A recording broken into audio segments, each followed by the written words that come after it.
আস্তাগফিরুল্লাহ পড়ার সময় একটি ভুলের কারণে আপনার আমার কোনো দোয়া কবুল হচ্ছে না, কোনো ক্ষমা আল্লাহ করছে না, বিপদের মধ্যে আপনি পড়ে আছেন।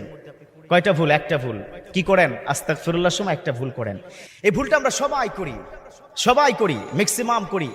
কারণ হচ্ছে যে আস্তাগফিরুল্লাহ আপনাকে গুনাহমুক্ত করে দিবে।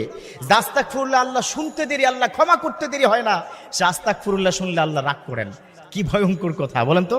অতএব আমরা এই আস্তাগফিরুল্লাহর সময় এই ভুলটা আর করতে চাই না। বিশ্বনবী তিনি কি বলেছেন? যদি কোনো বান্দা, যদি কোনো উম্মত সে যদি আল্লাহর কাছে চোখের পানি ছেড়ে দেয়, কি দেয়? চোখের পানি ছেড়ে দেয়।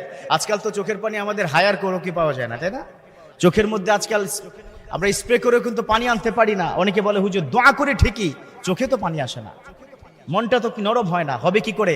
এই কনক্রিটের দুনিয়া, এই পাথরময় দুনিয়া, দিলটাও কিন্তু পাথর হয়ে গেছে, ঠিক কিনা? আমরা যখন